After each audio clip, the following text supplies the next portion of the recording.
Hi there, you're listening to the Estranged Heart podcast, and I'm your host, Kreed Revere. Welcome back to our returning listeners, and if this is your first time here, thank you for selecting this podcast to listen to. As we begin today's episode, I invite you to grab a cup of coffee or tea, settle in, and listen with an open heart. But first, the regular disclaimer. I am not a licensed therapist or counselor. Nothing within this podcast should be considered or taken as therapy. If you are in need of therapeutic support such as counseling, please seek out a therapist near you.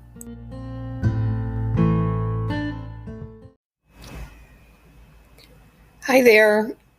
Just a reminder, this is the final call for anyone who may be interested in joining the support groups that will be starting this coming week, the week of June 24th.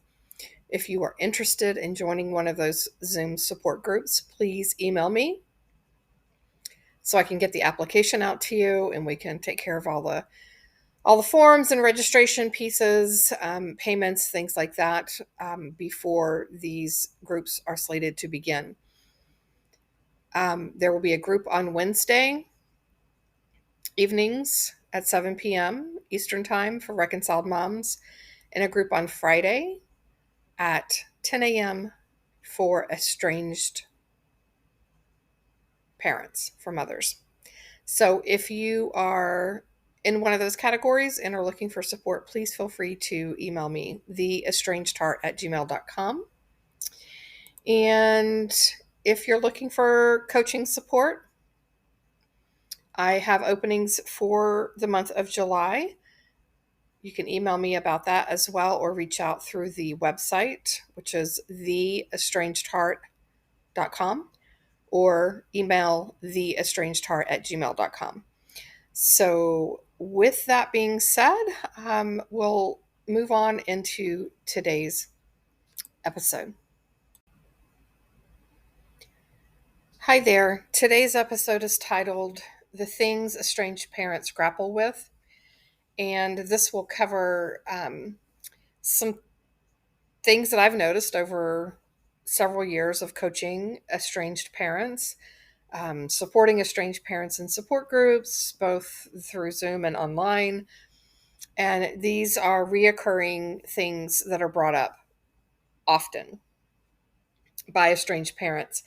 And so I wanted to just kind of go over these and give some perspective and suggestions based off of some of them of my own personal experience, and then as a formerly estranged mom, and then as a coach. So we'll dive into some of those topics. But first, I wanted to go over a writing that I came across that I felt compelled to share with you. And this was written by Becky Hemsley, and it begins, "I missed you quietly today, so quietly that no one noticed. I missed you as I climbed out of bed and as I brushed my teeth, when I waited at the lights on the drive into work, and as I heard the rain outside my window.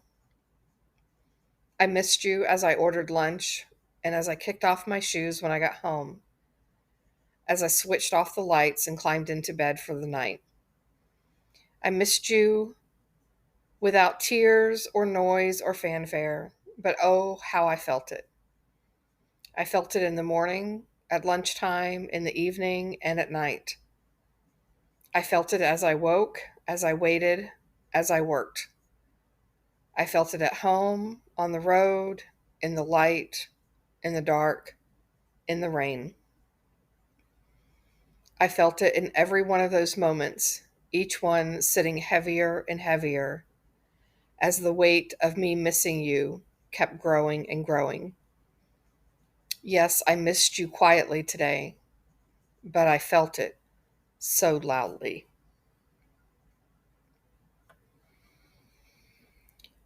So today's episode is about three specific topics that I hear often in the world of estranged parents. And The three topics are around displaying or removing photos in the home of an estranged child or estranged children. The second topic is what to do with their things, right? Oftentimes, parents are moving and downsizing or what have you, and need to move some things around because parents are generally the place where we, as adult children, store our stuff. And the third topic is um, how to potentially stop paying for services for our child. And so I wanted to cover those today, each one individually, and kind of just let's talk this out. And I'm hoping that it will give you some food for thought, some things to get curious about, maybe things you've not ever considered before, and see where it leads you, right? So let's begin with displaying photos in the home. I I come across this fairly often, especially in the beginning of estrangement, um, or as estrangements begin to go on for years and years and years and years and years, and parents um, find it difficult, emotionally difficult, to move throughout their homes with constant reminders of who's not in their life, who's missing. It's also a constant reminder of the rejection, the felt rejection that comes up for most parents until they've done their healing work. And so parents get into support groups and they begin asking the question, should I take down photos? Can I take down photos? Should I leave them up? What happens if I do take them down? Do you take them down just for, a bit of time? Do you leave them down forever? What what do I do? I don't know what to do. All I know is that this pain is really, really painful. And seeing these constant reminders of photos that I once cherished and loved about my children is now just putting me into a tailspin every time I look at them. So, my first question is, I think it's um, I think it's important to figure out what are the reasons why you're wanting to potentially take down the photos. I understand, if parents say it hurts too much. It hurts too much to see their faces in these photos that I have loved since I've had them up in my home, and it's just too much. And I'm asking you to I understand that because I was once in your shoes, and I'll tell you my story in just a moment on that. But I'm asking you to have some clarity around what is my purpose for doing this and how will I move forward? If I remove the photos, how will I move forward if I don't? Okay. So some parents are like, you know, very kind of, they're resentful of the kids, they're resentful of the estrangement. And so they're kind of doing this as well, if this is how they're going to be, then I don't need to have them in my life kind of thing. And I don't need to be reminded. If that is your sole reason for doing this, number one, I would argue with you. I would say that that might appear to be your main reason, but I think that the real reason is because it's just too painful and you're trying to stop the pain.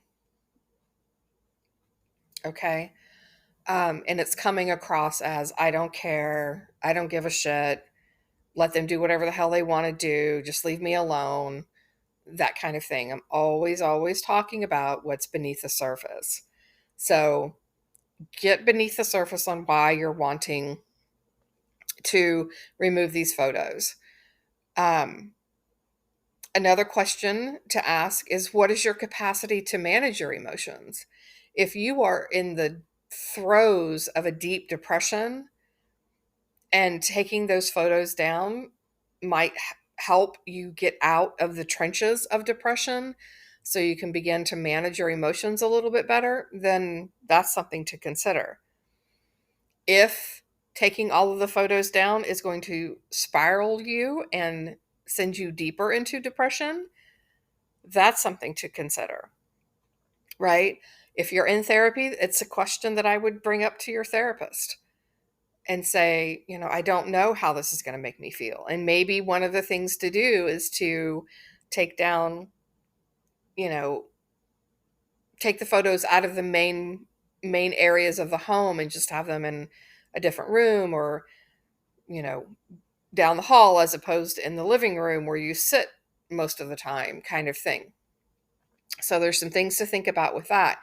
But your emotions, if your end goal is to move through the pain and to come out on the other side healthier and managing your emotions better and moving into a healthy relationship with self and or your children, then you need to figure out how you're going to manage your emotions around that. And this could be a kind of a trial and error thing, right? Well, maybe we take them down and see how I do for a week or two, and then if it doesn't work, we'll put them back up, or we put just a few up, or that type of thing. Another thing to consider is, who else is living in the home? When I went through my estrangement experience, I lived alone. So my decisions that I made about my home did not impact anyone else. If you have siblings of an estranged adult child living at home still, that's something to take into consideration. How are they going to feel? What are they going to think about? All of their life, they've had these certain photos in their home of their siblings, and now they're gone. And if we look at that through the mind of a child, it can look like the parent is erasing the estranged adult child from their life. I know that that's not your intent. I'm hoping that's not your intent, but that's, again, the perspective of a child. They don't have the life experience that we do. They don't have the maturity, so they're not able to see things through your lens. So that's a consideration. What about a spouse? Is your spouse in agreement with you? How's your spouse going to feel about once having had all the photos in the house and now not having none, or them being located in a different part of the house, or things like that? So it's these types of things to take into consideration. And then the other thing I would offer for consideration, but I also think that these other things that I've already talked about um, come first, and then this comes last. And that is, how are you going to be able to handle things when you might have friends or extended family members come over to your home, and they make a comment about not seeing photos up in the home, up on the walls and things of your estranged child? So, something to think about. Again, I don't think someone else's opinion about what's happening in your home should take precedence over you managing your emotions and being able to be emotionally safe and sound, and being able to work through your hurts and pains to be able to come out on the other side. Those types of things. Those, and the importance of what are, any other children living in the home going to think or feel. So, and I don't think, I would caution against having a conversation with other children in the home about, well, what do you think? Could we take down these photos of your sister, and would that be okay with you? Like, don't put them in the middle. That's not a fair question for them. And that's trying to pit, and it's a manipulation tactic. I know it doesn't feel that way when we're saying it, when we're thinking it, but it really is. So don't place them in the middle like that, okay? So those are some things to think about. My story was when I was estranged. Um, the part that just absolutely destroyed me was not being able to see my grandchildren.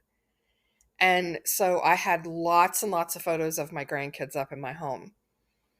And there for a bit of time, I had to take them all down. I could not. I mean, every time I walked past a photo, I was sobbing, not just crying, not just a tear, not just, a lump in my throat. I was sobbing every time I walked past a photo, looked at a photo, things like that. And so I knew that for a time I needed to separate myself from that.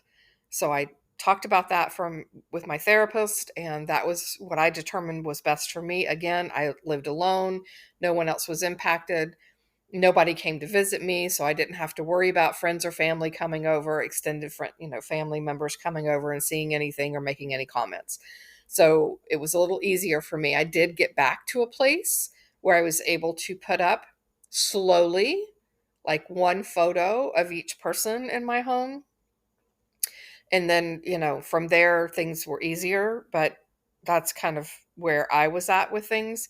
So I encourage my clients to figure out why they were if they want to take photos down, figure out why you're wanting to do that. Is it because it's just so painful? Is it because you're like, screw them and that kind of attitude? I'd ask you to think on that a little bit more. So, but get clear on your reasons why. So, the next little topic to talk about today is what to do with their things. And oh my goodness, is this a topic that comes up so often with estranged parents not knowing what to do with an adult child and an estranged adult child's personal belongings that are stored in their home, in the parent's home. So here's what I have to say about that. Um, and this is where I really ask folks to check in about their reasons why they're wanting to get rid of their adult child's personal belongings. Because I see this happen more often than not. It's well, they don't want anything to do with me, then there's no reason for me to be serving them in the capacity of keeping their things. Again, are you doing it because you're resentful and you're angry and you're just wanting to quote unquote show them or get one up on them or what have you? Or or and this is more likely the case, especially with moms, and they don't recognize it when they're doing it. By and large, they do not understand that this is what they're actually doing. But what is really happening is that they're trying to manipulate their adult child to be able to see them, to have contact with them, to be able to be have some sort of communication with them. And depending on the circumstances of the estrangement, depending on the circumstances of the no contact, has the child said, "Don't contact me"? Has there not been that clear, definitive no contact? Um, has that not been expressed? Things like that. So I I think it's important to really kind of get clear on that. Now, some parents, they're downsizing their home, and so they need the extra, they don't know, they will no longer have space that they once had. Some parents are moving and they don't want to have to take stuff with them. Um, and then some parents are simply, I don't want this in my home. I can't cope with it mentally and emotionally. But more often than not, I see it as a way that they're trying to have some sort of contact with their adult child. Now, that being said, here's something I want parents to understand. So many adult children are not connected to their things like we are. Hear me out. Adult children, oftentimes, let's take for example, high school mementos, their childhood mementos, from school, their first report card, their first craft that they made in ceramics class and you've kept it for 20 years, or a high school, football jersey or jacket, or, things like that, right? Oftentimes, we as parents have more of an attachment to those things than the kids do. And what we have forgotten is, yes, when we saw them in high school and they were wearing that jacket 24/7 and did basically refuse to take it off, and or the jersey or what have you. They loved it at that point in time. So they were, 14, 15, 16 years old, 17 years old, and now they're 29 or 35, and they are so far removed from high school that it's not a thing for them, right? I'm not saying this in every case, so don't come at me with, but my kid, I know my kid would want this, and you don't know. The fact is, you don't know unless you have asked them and they have told you. You don't know. You're making an assumption. My I didn't have things of my kids. All of our stuff was still in Florida, and so there was nothing for me to have to contend with that. But I have seen parents say, "Well, maybe I should just box everything up and go put it on their front porch. Maybe I should give it to their sibling to take to them. Maybe I should call them or text them and tell them if they want their stuff, they need to let me know that they want it." And that is, in my opinion, a form of manipulation. You're forcing them to have contact with you in order to decide what happens to their things. One way to say that, to not have the manipulative piece to that, is to potentially send an email or a text message that says, "I am cleaning out the attic. I have your mementos from high school, and if I don't uh, hear in some form or fashion from you by, and give them 30 days or whatever, then I will assume that you are no longer interested in your belongings, and I will disseminate them accordingly." This gives them an opportunity to respond or not respond. They don't have to respond to you to tell you no, right? So again, this is kind of what parents are wanting. They're wanting to force some sort of communication with the adult child. So be very careful of that. Allow them, if they still have contact with a grandparent or what have you, they could contact the grandparent and say, "Could you pick up my stuff from mom's and hold on to it until I can get there to pick it up myself?" Things like that. That's an option. Um, you could also ask them if you would prefer that I mail it or ship it to you or what have you. Please let me know that. Again, if I don't hear from you in 30 days, then I'll assume that you're no longer interested in these items. So you're giving them time and space, and you're giving the control back to them to be able to make a decision. Do they want those things? And if so, what's going to be the best way to retrieve them, right? And again, remember, your attachment to their things can oftentimes be much greater than their own attachment to those things. So if they don't want it, they don't want it. Don't force them to take it. If it means that much to you and they don't want it, then maybe you keep it, right? My mother, I remember coming down several years ago to Florida, and she had this piece of furniture, that was handed down from her mom, and she wanted to hand it down to me. And I said, I don't want that. I'm sure that crushed my mom, but the style of the furniture is not something that I would have wanted in my home. I wasn't going to pay to have it shipped from Florida to Seattle. It's not something that I was emotionally attached to. And that's what we come down to this with.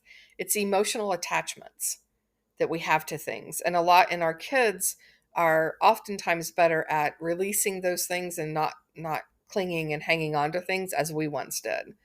So anyway, I think it's important to be mindful of your words. Don't give ultimatums. I know that can what I said earlier can kind of sound like that, but it's not, because you're not forcing them. If you don't let me know, if you don't respond to this text, within 2 days that I'm going to get rid of the stuff, that's an ultimatum, right? When you give them space of 30 days or what have you, and they can take some time to figure out what they want to do they really want the things? That kind of stuff is not necessarily an ultimatum, right? A simple text: Dad and I are downsizing. We are clearing out the attic, and lots of things we're getting rid of a lot of things. If there's anything that you want, or if you want us to forward your box of high school things, or the box of childhood things I have saved for each of you kids, please let me know, or let a family member, or let your grandma know if you know that they're in touch with grandma. In other words, giving them an outlet that they don't have to necessarily contact you. And if I don't hear from you within 30 days, then I will assume that you're no longer interested in these things. Do not box things up and just take them to your kid's house and drop them on the front doorstep, right? Especially if there's been no contact. Like they've asked for space. Don't do that. It's a violation of that, and you're starting the clock all over again from the start. So that's my spiel on that, right? Again, I just see so many of the kids today, to include my own kids, my, family members that have kids that are my kids' ages. They're not interested in hanging on to those things. And, a lot of times you can take a picture with your phone and send it, of the jacket, or, the poem or the piece of art or whatever. And I mean, that's how my kids save mementos, if you will. They don't physically have them saved in the home, but they have them digital. So that's another option. Okay, and then the final thing that I wanted to talk about today was, should you stop paying for services that you've been paying for your adult child? And here again is another thing that I want you to consider. What type, when we're talking about services, talking about, are you paying for their cell phone plans? Are they on your plan for your cell phone service? Are you paying for health insurance? Are you paying for a car payment? Are you paying, like, these types of things, right? Some of the things to consider, again, is what is your reasoning for doing this? And one of the things I ask is, if you were not estranged, would you continue to pay for these services? So, for instance, I know of someone who was paying for health insurance for a child under the age of 26.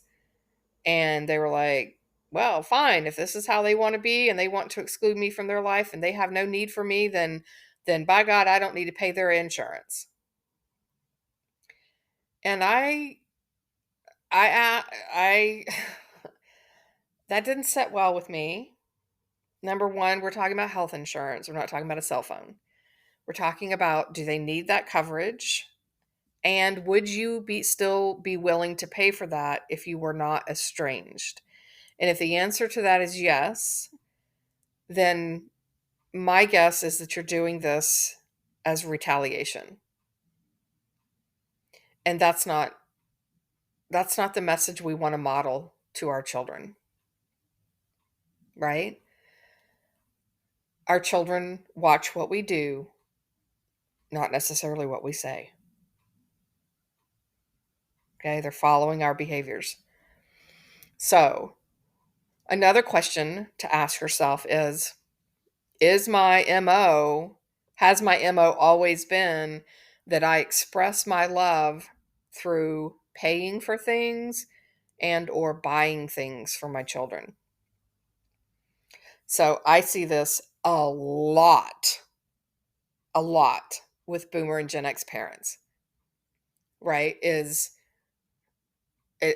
more so, I think, from boomers, because when they can buy things, they we don't have to quote unquote get emotional about things, right?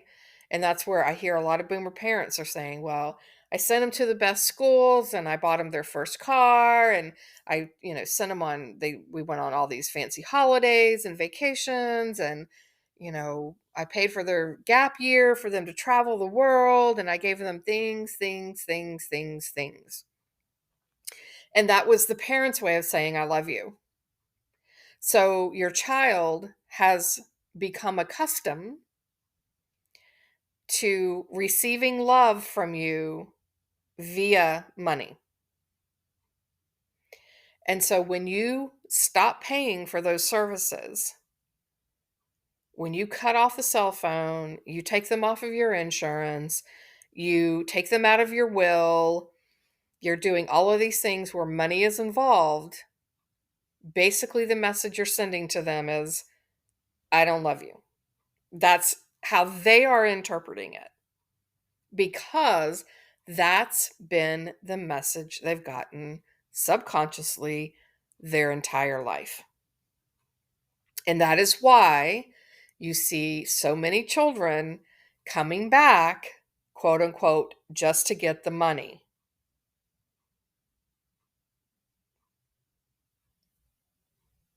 And maybe that's a whole nother episode I need to do one day, because that's something I've dealt with in my life from my parents. It's something I've dealt with my own children a little bit, not significantly, but there has been a little bit of that. And so, just FYI, okay? If you decide to stop paying for services that you've previously been paying for your adult child, I think kind of similar in, what I said about getting rid of things is to notify them, give them the opportunity to get their own cell phone plan, get their own insurance, figure out a way to make their own car payment, figure out a way to make the storage payment on all of, whatever the case may be. But give them time, and not 2 days or 2 weeks, but time to be able to figure out finances around that. Hey, I need to remove you from my cell phone plan, and today is, June 23rd, and so this will take effect on September 15th. or, October 1st. So you give them some time to figure it out, right? Give to them what you would want given to you. You're leading the way as a parent. Demonstrate to them what you would like to have done too, right? You would like to not have someone leave you in the lurch with things like this. So again, part of this too depends on, don't don't cut your kid off because now all of a sudden they're talking to your ex and you're pissed off because, well, oh, he wasn't there for, the whole time they were growing up, but now he's just the greatest thing since sliced bread. Fine, he can pay for your cell phone bill. No, no, no. Your issues with your ex are just that, yours. Don't put your kid in the middle of that. I don't care how old they are. Okay?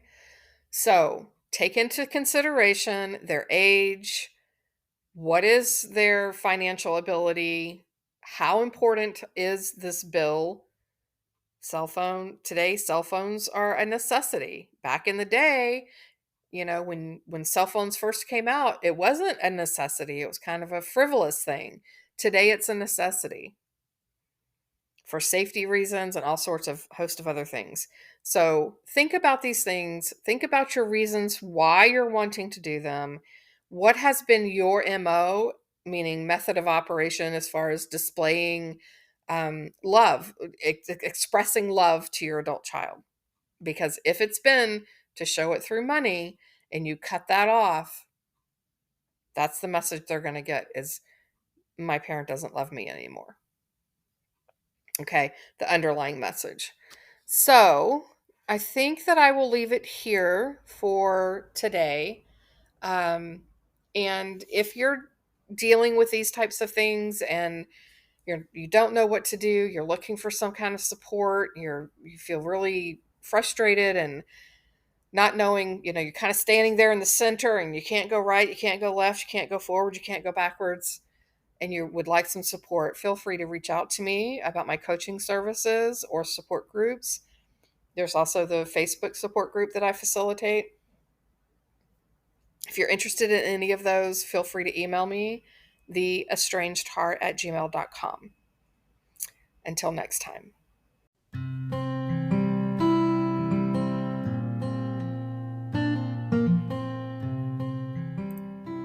This brings this episode to a close. I hope that this time together was time you feel well spent and that you are able to find some takeaway nuggets to help you on your journey, wherever you may be on your estrangement and reconciliation path.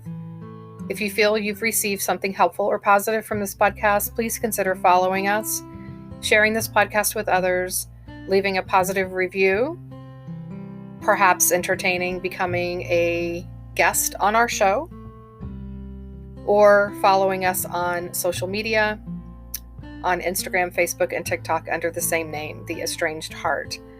As a reminder, there is an online support group on Facebook. If you are a estranged mom who identifies as being spiritual and approaches estrangement with a sense of curiosity rather than blame and judgment, and desire to do inner self-work and reflection, please seek us out. We can be found at facebook.com/estranged mothers support group. And lastly, if you are an estranged parent or an estranged adult child and would like to have your story shared on the podcast, anonymously or not, please reach out to me via email at theestrangedheart@gmail.com.